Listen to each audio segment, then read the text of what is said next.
Amados irmãos, por gentileza, abra sua Bíblia em Atos capítulo 8, por favor. Todos com a Bíblia aberta.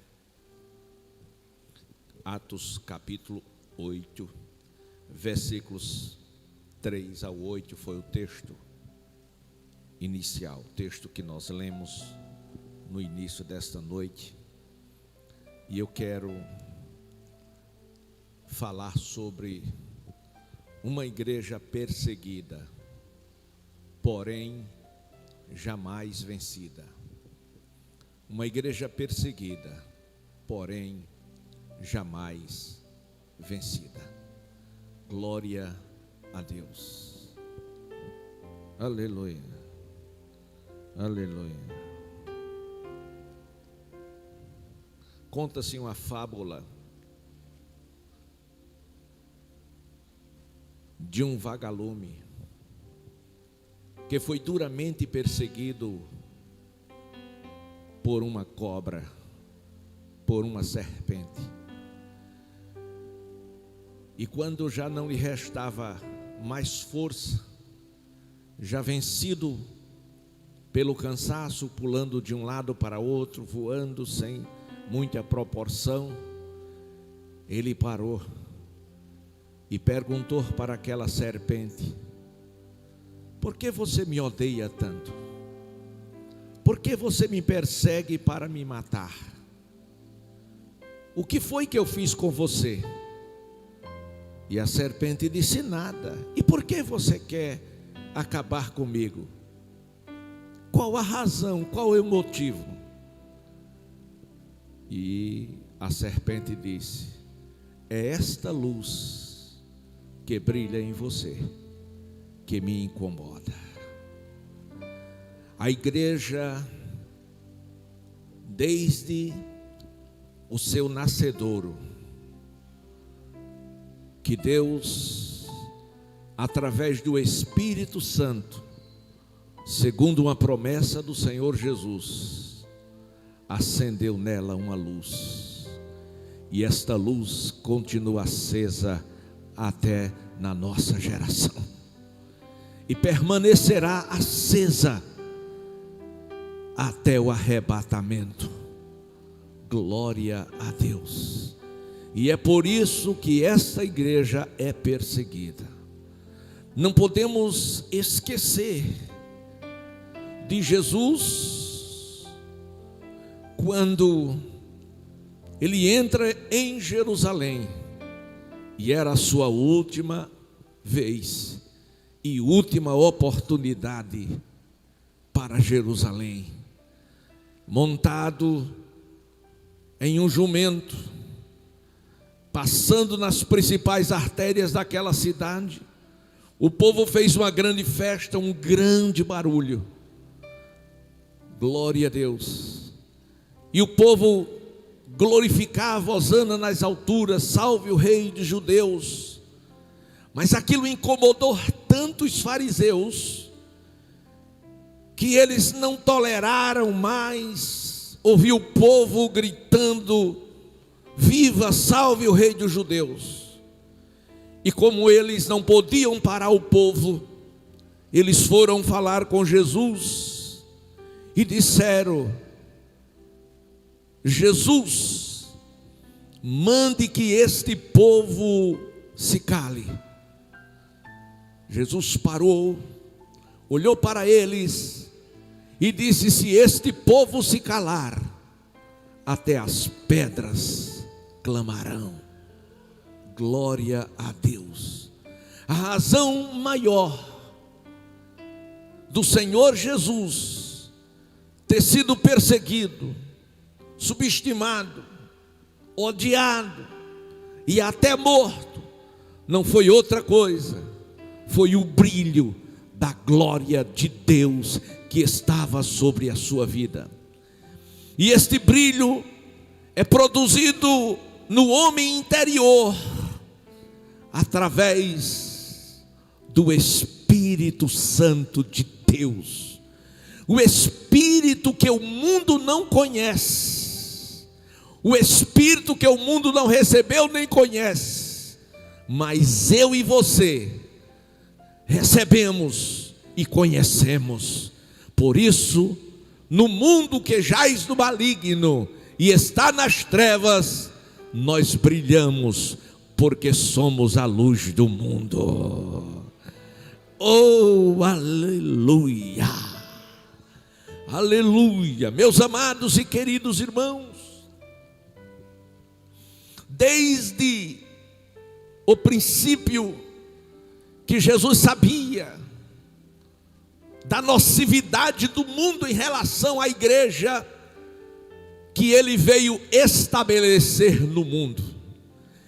Ele não veio para estabelecer uma religião, um partido político ou religioso. Ele veio estabelecer uma igreja, e a sua igreja. Foi por isso que em Cesareia de Filipe, glória a Deus, chamando seus discípulos, o arguíram e perguntou para eles o que os homens falavam, diziam, comentavam acerca da sua pessoa. Eles disseram: uns dizem que tu és o João Batista, outros que tu és o Elias, outros ainda dizem que tu és alguns dos profetas. E Jesus disse: isto é o que o mundo diz, e isto é o que as pessoas dizem, mas e vocês? O que é que vocês dizem ao meu respeito? Eles calaram. Glória a Deus. Eles foram impactados por aquela pergunta do Senhor Jesus, mas de repente Pedro disse: tu és o Cristo, o Filho do Deus vivo. E ele olha para Pedro e disse: Pedro, não foi a carne nem o sangue que tu revelou, mas foi o meu Pai que está nos céus. E eu também vou te dizer uma coisa: eu te digo que tu és um pequeno fragmento, uma pequena pedra, mas a afirmação que você acabou de fazer é uma rocha, e sobre esta afirmação, que eu sou o Cristo, Filho do Deus que é vivo, eu vou edificar a minha igreja, e as portas do inferno não prevalecerá contra ela. Ele não disse que a sua igreja não teria dificuldades, ele não disse que a sua igreja não enfrentaria problemas, ele não disse que a sua igreja não seria perseguida, mas ele disse que as portas do inferno não haveria de prevalecer. E a pergunta é: por que não? Glória a Deus. Porque as portas do inferno não prevalecem contra a igreja do Senhor. Sabe por quê? Porque o nosso Deus, Ele está acima de tudo, Ele está acima de todos, porque o nosso Deus é real, porque o nosso Deus é vivo, porque o nosso Deus é todo poderoso, porque o nosso Deus, Ele tem todo o domínio e poder nos céus, na terra e até embaixo da terra. Eu não perderia a oportunidade de levantar a mão e dar glória para Jesus. Esta igreja é uma igreja perseguida, porém jamais vencida. Glória a Deus. Por isso Paulo, ele disse, escrevendo aos Romanos, que somos mais do que vencedores por aquele que nos amou. Glória a Deus. E o amor dele foi tão grande que ele chama os discípulos antes de partir enquanto homem na terra e disse: vocês não precisam se preocuparem. Não precisam se preocuparem. Sabe por quê? Número 1, eu não vou deixar vocês órfãos.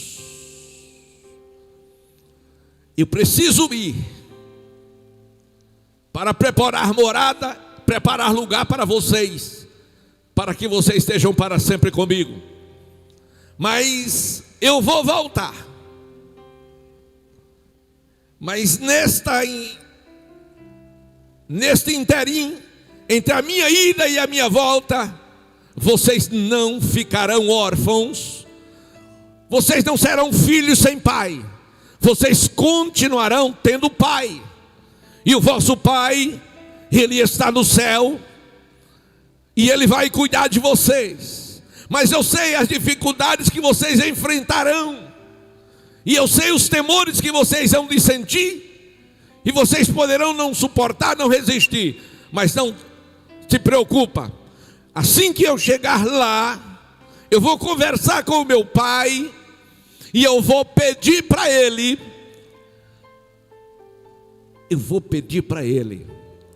enviar o outro Consolador, para estar com vocês até a consumação dos séculos.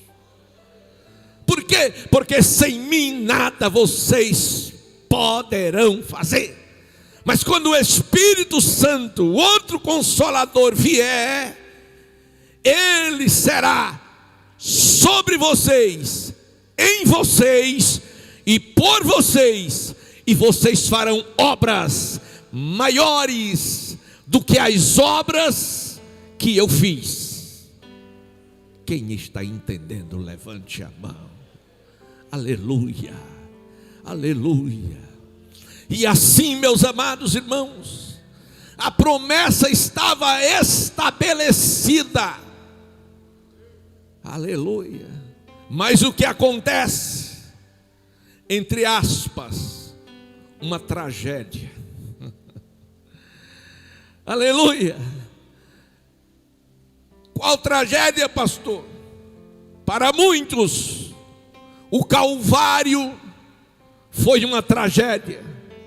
Para outros, foi a manifestação da glória de Deus. E era necessário passar pelo Calvário. Glória a Deus. Aleluia. E a Bíblia nos mostra que foi exatamente lá que Jesus disse que estava consumado, que estava pago, que estava resolvido o problema da humanidade. Mas ao terceiro dia se cumpre a promessa, ele ressuscita.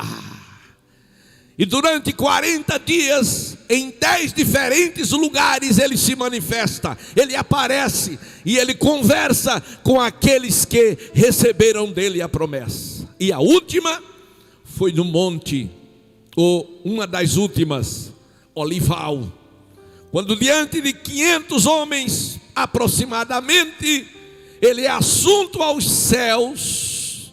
Mas antes de subir, ele dá uma recomendação, e a recomendação dele foi que eles fossem para o cenáculo, hoje seria igreja, glória a Deus, que eles fossem para o cenáculo em Jerusalém, e ficassem ali até que do alto eles fossem revestidos de poder.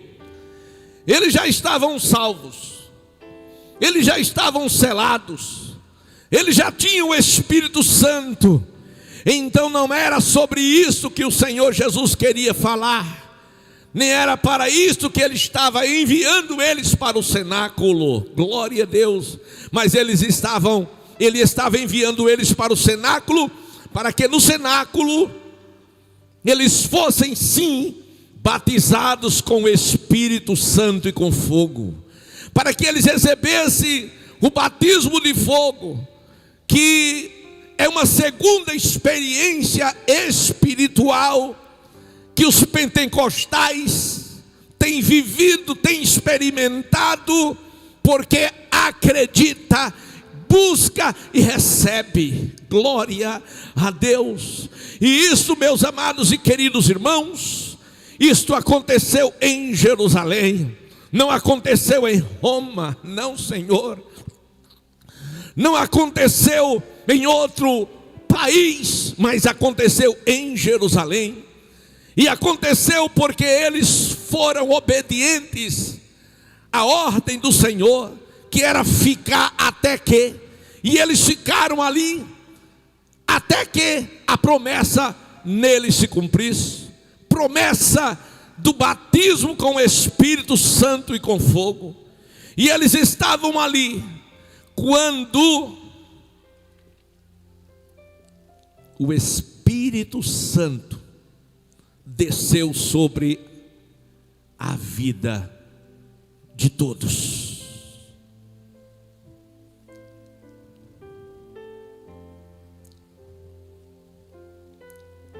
Eles estavam no mesmo lugar. Eles tinham mesmos sonhos, o mesmo desejo. Eles estavam dentro da mesma visão. Glória a Deus. E agora o Espírito Santo se apodera dos 120. E a Bíblia vai nos dizer que todos foram cheios do Espírito Santo. A Bíblia vai dizer que todos falaram línguas, outras línguas. Aleluia. E a igreja, aquela pequena igreja, aquele pequeno grupo de crentes que passava naquela sociedade judaica desapercebidos, que todos passavam na porta do cenáculo, nem se dava conta que existia ali um pequeno grupo de joelhos. Eu disse, um pequeno grupo de joelhos, buscando a face do Senhor, pedindo o cumprimento da promessa, dizendo da necessidade do Espírito Santo, do mover do Espírito, do batismo de fogo. E os transeuntes iam e vinham, passavam na calçada, na porta da igreja, e nem se dava conta dos 120 orando. Quem sabe aquela oração? Meu Deus, aquela oração com a voz reprimida, aquela oração com a voz abafada, aquela oração acanhada. Mas, meus amados e queridos irmãos, o povo não tinha interesse em nada daquilo. O povo estava indo para a festa das semanas, dos tabernáculos, para os movimentos judaicos. O povo ia e vinha, mas de repente, glória a Deus, de repente um vento veemente, impetuoso, encheu toda a casa, e todos foram cheios do Espírito Santo, e começaram a falar outras línguas, e começaram a gritar, e começaram a pular, e começaram, meus amados irmãos, a correr, e o barulho foi tão grande, afinal eram 120 homens gritando, dando glória a Deus e falando mistério com o Senhor, de sorte que parou a cidade. Eu disse, parou a cidade. Quando o poder do Espírito Santo vem sobre a vida do crente, ele sai do seu sobrenatural. Quando o poder do Espírito Santo vier sobre a sua vida, você não ficará inerte, você não ficará indiferente, você não ficará estático. Quando o poder do Espírito Santo se apoderar de você, você vai saltar da cadeira, você vai dar glória a Deus, você vai dar aleluia, você vai chorar, você vai falar línguas estranhas, você vai querer pregar, você vai querer orar pelos enfermos, você vai querer expulsar demônios. Quando o Espírito de Deus vem sobre o crente e o enche, ele muda. Ele é mudado, ele é transformado, porque ele é revestido de poder. E a Bíblia vai mostrar, vai revelar que quando o Espírito Santo veio, e que todos foram cheios, a Bíblia vai dizer que aquele lugar foi tomado por uma grande multidão. As pessoas saíram da festa, a festa perdeu para eles o valor, glória a Deus.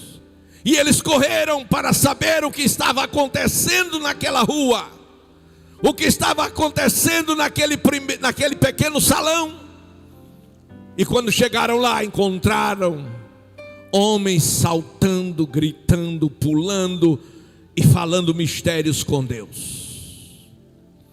E apareceu alguém e olhou e disse: esses homens, eles estão bêbados. Não é possível. Isso é cachaça mesmo. Isso é vinho. Glória a Deus. Aleluia. Tipo, começou lá fora, tentando a dizer outras pessoas que aquilo era embriaguez. Mas o Espírito Santo possuiu a Pedro. Ele se colocou de pé e disse: senhores, o que vocês estão vendo não é o que alguns estão pensando, que esses homens estão embriagados. Isto é impossível, sendo apenas 9 horas da manhã. Isto que vocês estão vendo é o que vaticinou Joel, o profeta, que nos últimos dias o Senhor do seu Espírito derramaria sobre toda a carne. Isto é batismo com o Espírito Santo e com fogo. Aleluia. E assim, meus amados irmãos, surgiu a primeira pergunta pentecostal neotestamentária: que é isto dizer? Isto não quer dizer religião, isso não quer dizer movimento de homens, isso não quer dizer partido religioso, isto quer dizer unção de Deus sobre a vida daqueles que buscam, que oram, que buscam a presença de Deus. Levante a tua mão e glorifique a Deus. Aleluia. E a igreja, debaixo daquele fogo tão tremendo, de repente Pedro começa a pregar. Era apenas um homem simples, pescador, mas tomado pelo Espírito Santo. Ele pregou com tanta graça, com tanta unção, que 3.000 almas se renderam aos pés do Senhor Jesus. A Bíblia não diz quantas 1.000 almas, quantas 1.000 pessoas tinha ali, mas certo está que quase 3.000 aceitaram. Glória a Deus para todo sempre. E no seu discurso, o sermão, ele arrasta na primeira leva 3.000 almas para o Senhor Jesus Cristo. Glória a Deus. Aleluia. E quando ele termina, está terminando a sua mensagem. Glória a Deus. Aquelas pessoas correm à frente, chorando, para receber Jesus Cristo como seu Senhor e Salvador. E aqueles que ouviram a mensagem de Pedro, glória a Deus, eles gritam: que faremos, varões irmãos? A segunda pergunta pentecostal: que vamos fazer? E Pedro não tem a menor sombra de dúvida, capítulo 2, versículo 39, 38, disse Pedro: arrependei-vos, arrependei-vos, e cada um de vós sejam batizados em nome de Jesus Cristo, para perdão dos pecados, e recebereis o dom do Espírito Santo. E foi mais, no versículo 39, ele diz: porque a promessa vos diz respeito a vós, é para vocês, judeus, a vossos filhos, os filhos dos judeus, e a todos os que estão longe, e tantos quanto Deus nosso Senhor chamar. Todos quanto estão longe, e aqui nesse todos eu entro, nesse todos você entra. Glória a Deus. Quem está aqui nesse texto, levante a mão e dê glória a Deus. Fomos chamados, o primeiro chamado de Deus para as nossas vidas foi chamados para a salvação. E a Bíblia, meus amados irmãos, a partir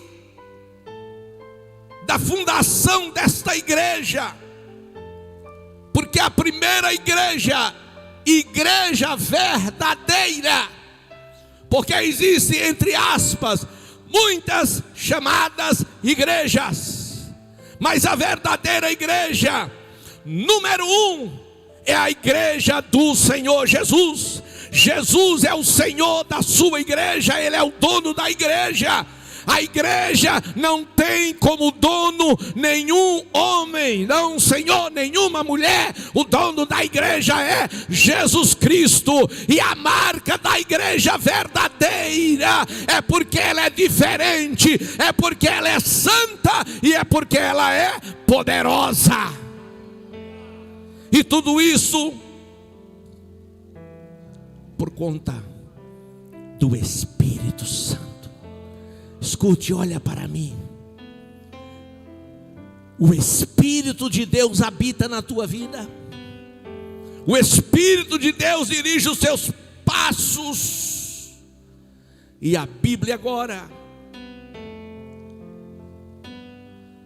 nos mostra Pedro indo à oração. Graças a Deus que ele não perdeu o bom hábito de orar. E 3 horas da tarde,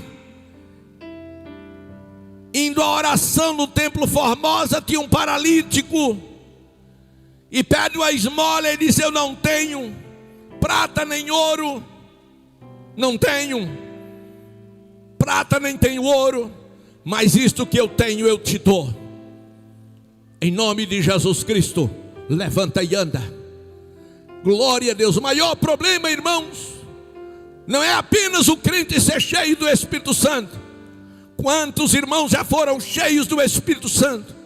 Quantos irmãos que falaram línguas, que cantaram em línguas, que pregaram em línguas, mas hoje estão vazios do Espírito Santo. Então o maior problema não é receber o poder do Espírito Santo, mas o maior problema é não preservar o Espírito Santo, a presença de Deus na sua vida.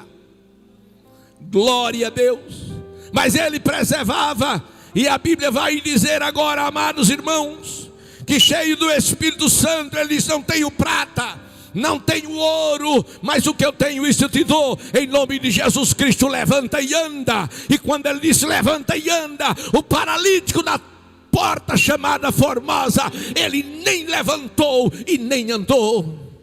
Pastor, eu não estou entendendo. É só você olhar o texto e você vai perceber que quando ele disse levanta e anda, a fé do paralítico não foi suficiente para que ele levantasse, nem suficiente para que ele andasse. Mas Pedro estava cheio de fé, cheio do Espírito Santo, e sabia que Deus não se engana. E foi lá, pegou o paralítico pela mão, disse: tu vai levantar e tu vai andar. E deu um solavanco nele, e quando ele pulou, ele levantou e ele andou e entrou no templo dando glória a Deus e aleluia. Ele não entrou cabisbaixo, ele não entrou desanimado, ele entrou cheio do Espírito Santo.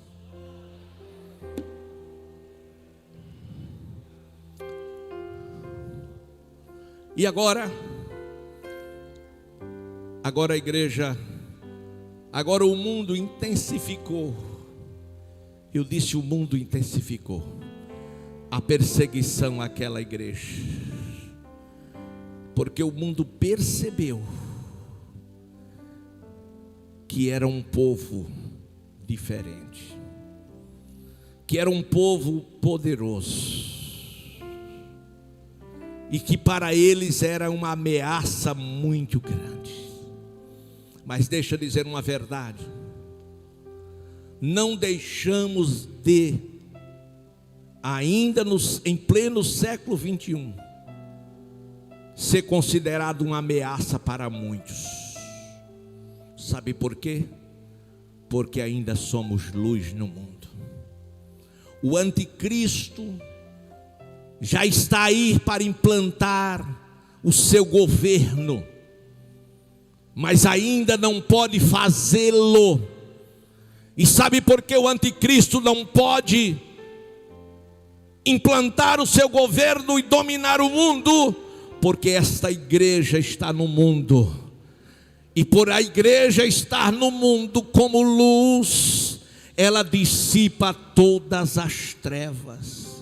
E o anticristo sabe que a igreja é um impedimento para a sua manifestação. É por isso que ele vai fazer de tudo para tentar calar e apagar esta igreja na face da terra. Por isso Jesus Cristo disse: se este povo se calar, as pedras clamarão. Aleluia! Então não será o anticristo que vai calar a voz da igreja, não, Senhor.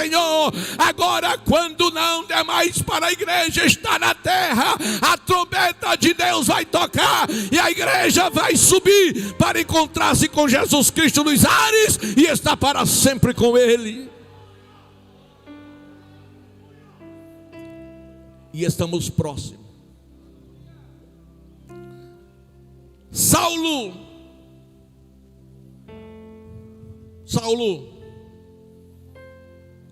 no versículo 3 do capítulo 8, diz que eles assolavam a igreja.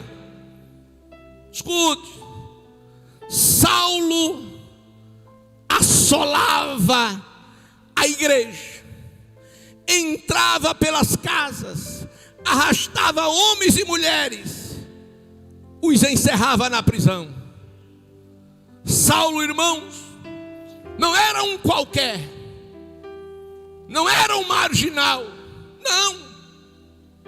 Saulo era uma autoridade da lei maior até então de todas as nações. Saulo era uma autoridade da lei romana que dominava o mundo. E é isso que o diabo faz. Ele vai exatamente usar mecanismos e meios pelas quais o povo de Deus se sinta encurralado e não tenha saída. Mas a saída é Jesus Cristo, mas a resposta é Jesus Cristo. A Bíblia diz que Saulo assolava a igreja. Escute, sabe por que Saulo assolava a igreja?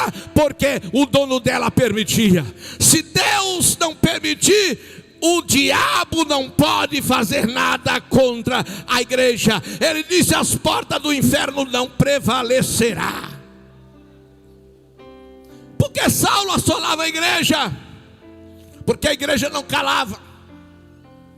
Porque Jesus, a razão maior é porque Jesus havia ressuscitado. Quando mataram a Jesus, foi para que a igreja acabasse, foi para a igreja se calar. Só que com uma coisa eles não contaram: que Jesus havia, conforme a promessa, havia de ressuscitar. E ele ressuscitou no terceiro dia. Ele ressuscitou. Levante a mão e diga: ele ressuscitou. Ele ressuscitou. Ele ressuscitou. Ele está vivo. Aí está a força da igreja, o fulgor da igreja, a glória da igreja, o poder da igreja. É que o dono dessa igreja ainda está vivo. Mata o pastor e acaba com a igreja. Acaba não, o dono ainda está vivo. Mata o pastor, o Senhor levanta outro pastor. Mata outro, ele levanta outro. Aleluia. Por quê? Porque esta igreja tem dono. Esta igreja tem dono. Levante a mão e glorifique.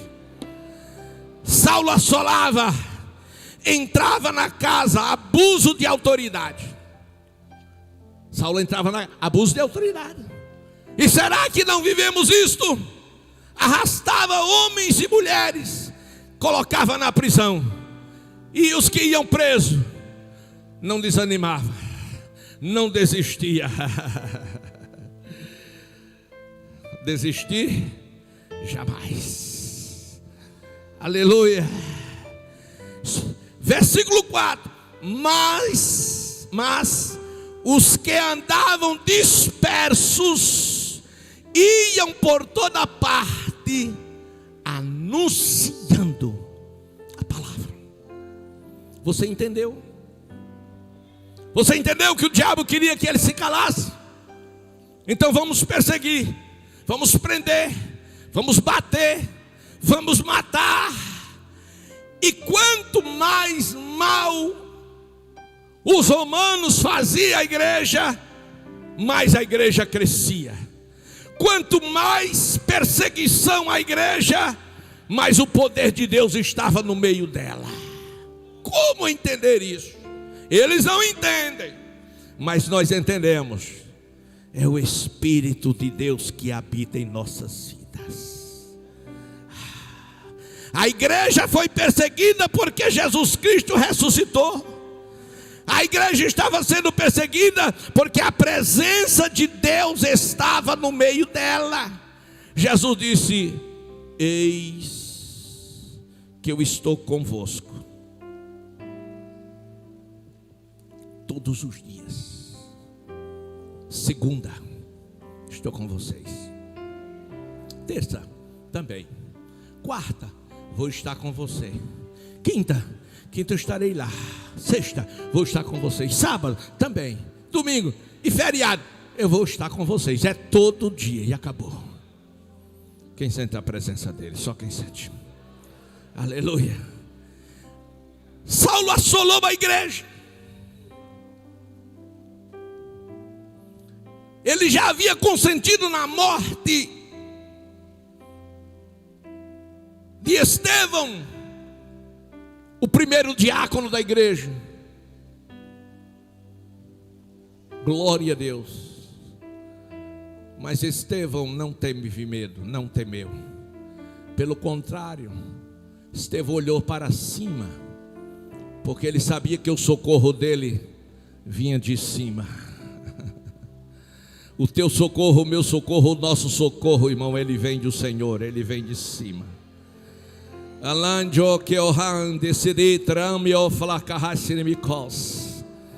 Elevo os meus olhos para os montes, de onde me virá o socorro? Meu socorro vem do Senhor, que fez os céus e a terra. Aleluia, aleluia, glória a Deus. E agora, os céus se abriram. Eu disse que os céus se abriram. Glória a Deus. E quando os céus se abriram, que Estevão olhou, ele viu quem? Ele viu Jesus Cristo de braços abertos. A unção que veio sobre Estevão foi tão grande, que ele olha para os seus algozes e disse: estou vendo os céus abertos, e estou vendo o Messias de vocês, os Messias tão esperados de vocês. Eu estou vendo ele à destra do Pai eterno. Aleluia. A oportunidade estava sendo dada, mas a Bíblia diz que eles rangeram o dente e mataram Estevão. Glória a Deus. Mas Estevão subiu para a glória. E quem comandou esta morte? Saulo de Tarso. E quem agora estava assolando a igreja? Saulo de Tarso. Mas a Bíblia, no versículo 5, diz que quanto mais era perseguida a igreja, mais ela crescia. E quando Deus permitiu que a igreja fosse assolada, é porque era necessário que a palavra de Deus fosse cumprida, que todo mundo ouvisse o evangelho. E foi assim que o evangelho chegou a Samaria, a cidade dos samaritanos. Está escrito que descendo Filipe à cidade de Samaria, lhes pregava a Cristo. Versículo 5, versículo 6, as multidões, eu disse multidões, não disse multidão, está escrito, as multidões prestavam muita atenção, ouvia o que Filipe estava pregando, glória a Deus. Por quê? Porque ouviam e viam os sinais que ele fazia. Ouviam e viam os sinais que ele fazia. Por quê? Porque Deus era com ele. Oh, aleluia, aleluia. E agora, meus amados e irmãos, a Bíblia diz que o Espírito de Deus tomava Filipe de uma forma tão poderosa e sobrenatural, que os espíritos imundos saíam de muitos que eram possessos, e esses demônios clamavam em alta voz, e muitos paralíticos e coxos eram curados. Tamanha era a unção de Deus na vida de Filipe. Sabe por quê, irmãos? Porque Filipe, ele era um homem cheio do Espírito Santo. E a igreja, tudo quanto ela precisa é ser cheia do Espírito Santo. Glória a Deus. Cheia do Espírito Santo, não apenas para dar evasão às línguas. As línguas, elas servem para edificação pessoal, e serve para edificação pessoal e para sinal dos incrédulos ou de outras pessoas. Mas o propósito maior, louvado seja o nome do Senhor, em Jesus batizar com o Espírito Santo, é despertar o crente para grandes realizações enquanto no corpo de carne aqui na terra. O objetivo do batismo com o Espírito Santo é para você pregar a palavra com autoridade, com poder. Atos dos Apóstolos, capítulo 1, versículo 8. Glória a Deus.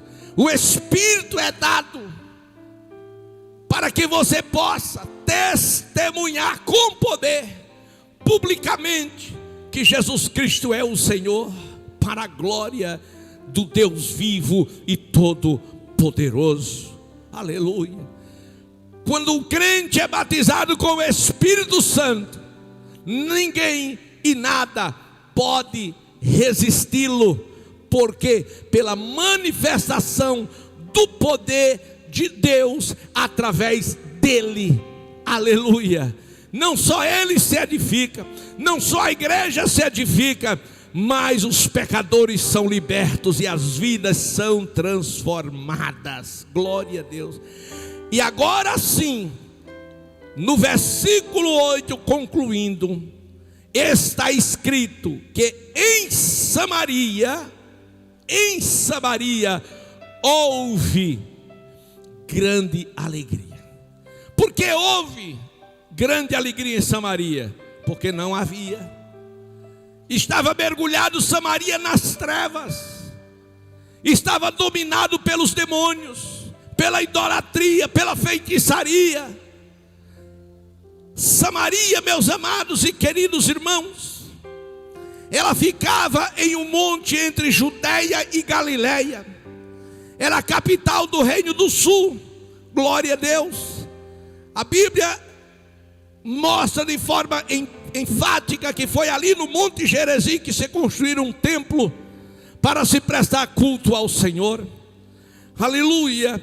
Mas agora entra Filipe na cidade dos samaritanos, que era o inimigo dos judeus, para quebrar todas as barreiras, para dizer que Jesus Cristo era Senhor, para dizer que aquela cidade, a partir daquele momento, não estaria mais dominada pelas trevas, mas que a luz de Cristo estaria brilhando, e ele era o mensageiro do Senhor, para a glória de Deus eterno e todo-poderoso. Se você deseja ser este crente, ousado, usado como instrumento de Deus, receba o batismo com o Espírito Santo e com fogo. É uma grande necessidade da igreja do Deus vivo. Aleluia. A perseguição era porque Jesus havia ressuscitado. Ele estava vivo, e era controvérsia naqueles dias, porque alguém dizia que era invenção dos apóstolos. Glória a Deus. Mas a presença de Jesus, eu disse, através da pregação, através do testemunho e através dos sinais, era inegável. Deixa eu dizer outra vez. A presença de Jesus, através da pregação, da mensagem, através dos testemunhos e através dos sinais, era inegável. Quando um paralítico era levantado e alguém chegava para achar que Filipe era um grande homem, ele disse: eu não, foi Jesus Cristo que fez isto. Como Jesus não morreu? Disse sim, mas ao terceiro dia ele ressuscitou, e foi ele que fez isso. Mas como? Aleluia! Porque, meu amigo, ele é Deus, e um dos atributos de Deus é onipresença. Então ele está presente em todos os lugares para fazer coisas grandes e extraordinárias. Aleluia! E as perseguições surgiam, mas o Senhor dava vitória. Por quê? Porque é uma promessa: as portas do inferno não prevalecerá contra a minha igreja. Porque Paulo e Silas cantou na prisão por causa da promessa. Aleluia. Porque você e eu resistimos no dia mau por causa da promessa. Porque nós sabemos que em meio a qualquer luta, que diante de qualquer dificuldade, nós somos mais do que vencedores. Que o vento vem, mas ele passa. Que a tempestade surge, mas ela vai embora. Que o mar se agita, mas o Senhor manda que se aquete. Por quê? Porque Ele é Deus sobre todas as coisas. Ele é Deus sobre todas as coisas, e é dele que veio o meu e o seu e o nosso livramento. Aleluia, aleluia. Então não adianta assolar a igreja, porque a igreja tem o poder de Deus, a força de Deus está com esta igreja.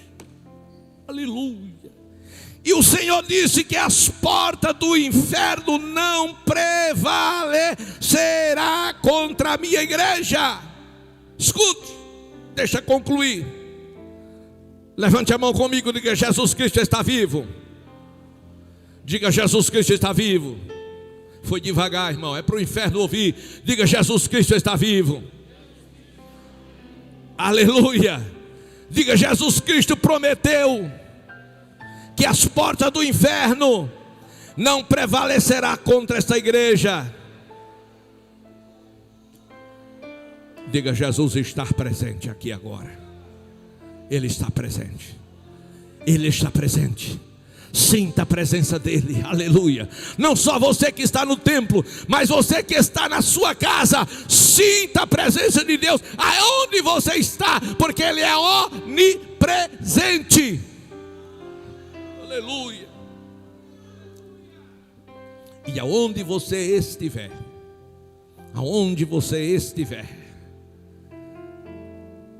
faça a sua decisão ao lado deste Jesus Todo-Poderoso. Dê o seu likezinho, diga: eu quero, pastor, não só aceitar Jesus, mas eu quero receber o poder. Eu quero receber o poder de Jesus Cristo. Glória a Deus. Paulo escreveu nos Efésios, ele diz: não vos embriagueis com vinho onde há contendas, mas enchei-vos do Espírito Santo. Pedro, vazio do Espírito, ele negou a Jesus 3 vezes. Mas Pedro, cheio do Espírito Santo, diante dos magistrados, que disseram: com que autoridade ou poder você está fazendo isso? Eles: estou fazendo isso no poder do nome de Jesus Cristo. Dê o seu likezinho, diga: eu quero, pastor, eu quero ser cheio do Espírito Santo. Diga: pastor, eu quero receber Jesus como meu Senhor. Diga: eu quero receber Jesus como meu Senhor. Eu já vou orar por você agora. E se entre nós tiver alguém que ainda não está crente, vem aqui à frente. Vamos nos colocar.